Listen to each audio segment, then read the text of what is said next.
Haleluya, puji Tuhan. Salam sejahtera bagi kita dimanapun kita berada pada saat ini. Puji Tuhan, Bapak Ibu yang terkasih dalam nama Tuhan Yesus, saya percaya keadaan kita pasti dalam keadaan yang luar biasa. Sebab Tuhan selalu menyertai kita dan kita boleh ada sampai hari ini di tahun yang baru juga, itu semua karena kebaikan Tuhan. Puji Tuhan, mari sama-sama kita akan kembali belajar firman Tuhan. Pada saat ini mari kita buka Alkitab kita di dalam kitab Kejadian pasal yang ke-6. Pasal yang ke-6 ayat yang ke-9. Oke, firman Tuhan berkata begini. Inilah riwayat Nuh.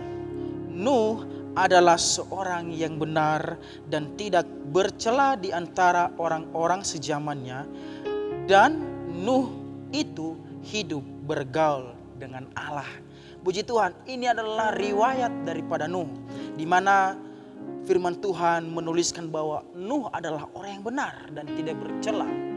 Tapi ada kata-kata yang unik di situ, Bang. Hidup Nuh adalah hidup yang bergaul dengan Tuhan. Tapi ada kata yang begitu menarik di sana, di mana di awal berkata begini, Nuh adalah seorang yang benar dan tidak bercela di antara orang-orang sezamannya. Kalau kita perhatikan sezamannya, berarti Nuh ini bukan hidup sendiri pada waktu itu, tetapi ada banyak orang di muka bumi. Tetapi kenapa Nuh yang dikatakan orang yang benar? Kenapa Nuh yang dikatakan orang yang tidak bercela atau hidup yang bergaul dengan Tuhan? Dari antara sezamannya, ingat loh, dari antara orang-orang sezamannya. Artinya hanya Nuh yang didapatkan Tuhan, orang yang hidup bergaul dengan Tuhan. Kalau kita mundur di dalam ayat yang ke-8, di sana dikatakan, tetapi Nuh mendapat kasih karunia di mata Tuhan. Artinya ada sesuatu yang unik di dalam ini. Mari kita sama-sama lihat sebelumnya di dalam pasal yang ke-6 ini, ayat yang pertama sampai ayat yang ke-8. Di sana perikop firman Tuhan tertulis di sana tentang kejahatan manusia. Pada waktu itu, di sini kita lihat dulu sebelumnya bahwa Nuh adalah keturunan daripada Adam. Dan pada waktu itu manusia sudah hidup di dalam dosa sejak kejatuhan Adam dan Hawa di dalam dosa. Artinya Nuh dan orang-orang sezamannya itu pun yang hidup di dalam muka bumi adalah sudah di dalam dosa. Nah, akan tetapi bukan hanya sampai di sana saja. Bukan hanya dikatakan bahwa orang-orang itu sudah hidup di dalam dosa. Tetapi kalau kita lihat di dalam pasal yang ke-6 ada lebih parah lagi. Bahwa di sana kalau kita perhatikan ayat yang pertama, 2 dan 3 dan 4, di sana firman Tuhan menuliskan bahwa Tuhan benar-benar menyesal di ayat yang kelima. Di mana perbuatan-perbuatan manusia pada waktu itu yang begitu keji, jahatnya luar biasa. Kalau sampai pada saat itu hanya dikatakan saja maaf, hanya orang-orang yang berdosa masih it's okay lah ya. Tetapi sampai Tuhan berkata menyesal. Dia menyesal menciptakan manusia di muka bumi. Artinya Bapak Ibu, manusia pada waktu itu hidup dengan tidak adil, hidup dengan senonoh, tidak ada lagi namanya memikirkan bahwa itu baik atau tidak baiknya, apakah itu berkenan atau tidak berkenannya, apa yang mereka perbuat. Tetapi mereka melakukan apa yang mereka sukai, apa yang mereka inginkan, tidak peduli mereka lagi apapun yang terjadi. Dan itu apakah benar di mata Tuhan, mereka tidak peduli.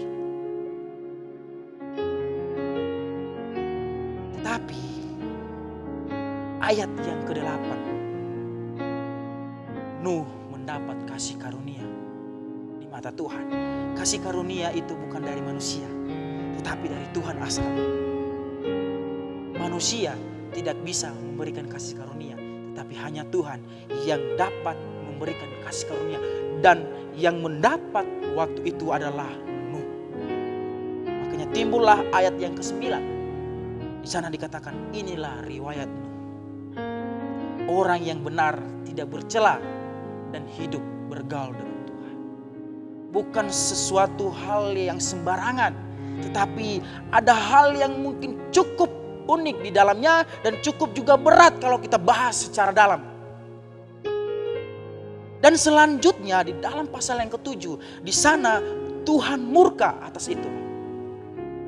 Atas seluruh orang dan manusia yang hidup di muka bumi. Tetapi hanya Nuh yang mendapat kasih karunia di mata Tuhan. Kalau kita lihat di dalam pasal yang ke-7, di sana dikatakan bahwa kedatangan air bah. Tuhan mendatangkan air bah, melenyapkan semua yang ada di muka bumi, termasuk binatang yang pokoknya yang bernafas. Air bah berbicara tentang sekarang ini kalau kita lihat akhir zaman. Akhir zaman berbicara tentang musnahnya seluruh muka bumi.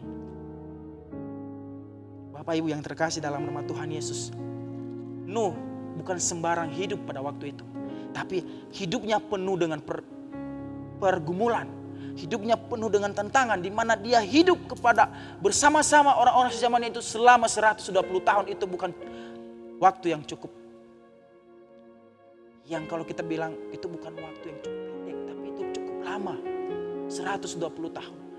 Yang seharusnya manusia itu hidup selama-lamanya, tetapi karena kejahatan manusia, tetapi karena dosa manusia yang tidak lagi mementingkan Tuhan, tidak lagi mementingkan Tuhan, maka akibatnya Tuhan menyesal. Apa sisi positif yang kita ambil dari kisah ini, Bapak Ibu? Kalau saya lihat kejadian pada waktu itu, sekarang pun kita bisa merasakan. Meskipun tidak seperti yang waktu itu terjadi, tapi secara pelan-pelan kita melihat bahwa akhir zaman sudah ada di depan kita. Di mana manusia pada saat ini tidak lagi mementingkan orang lain, tetapi dia mementingkan diri sendiri. Tidak lagi peduli bahwa yang dia perbuat itu benarkah atau tidak benar di mata Tuhan. Apakah berkenan atau tidak berkenan di mata Tuhan. Sekarang sudah banyak orang-orang di dunia. Sekarang ini kita akan melihat. Artinya, bagaimanakah kita hidup di dalamnya sebagai orang-orang percaya? Kalau Nuh mendapat kasih karunia pada waktu itu, apakah kita tidak bisa? Saya percaya kita bisa seperti Nuh, Bapak Ibu. Kita bisa mendapat kasih karunia di mata Tuhan. Tetapi itu tidak mudah. Saya katakan itu tidak mudah. Tetapi kalau kita mau menjadi seperti Nuh, pasti kita akan bisa seperti Nuh. Kita akan dapat kasih karunia. Begitu dan nanti ini muka bumi ini akan dimusnahkan oleh Tuhan. Kita akan didapatkan Tuhan tetap setia dan didapatkan Tuhan benar di matanya. Bagaimana kita akan hidup pada waktu ini? Kita perhatikan kehidupan Nuh. Bahwa Nuh adalah orang yang benar. Orang yang tidak bercela di mata Tuhan. Hidupnya yang bergaul dengan Tuhan. Mungkin sekelilingnya tidak baik-baik saja. Tapi saya percaya Nuh mempunyai prinsip. Dia mempunyai iman yang kuat di mata Tuhan. Sehingga dia boleh diselamatkan oleh Tuhan beserta dengan keluarganya. Amin Bapak Ibu. Saya percaya di tahun ini pun apapun yang terjadi, kalau kita benar-benar mempunyai iman yang kuat di hadapan Tuhan, punya hidup yang benar di mata Tuhan, gimana kita menghidupkan firman Tuhan, tidak peduli kiri kanan kita, apapun yang terjadi, kita tetap pertahankan kepercayaan kita kepada Tuhan. Saya percaya hidup kita pun bisa berkenan. Puji Tuhan, ini menjadi firman Tuhan pada saat ini. Saya percaya bahwa ini membuat kita memberkati dan boleh lagi membangkitkan iman kita untuk menggali firman Tuhan dan terus hidup bergaul dengan Tuhan. Terima kasih. Tuhan Yesus memberkati. Immanuel, Allah beserta.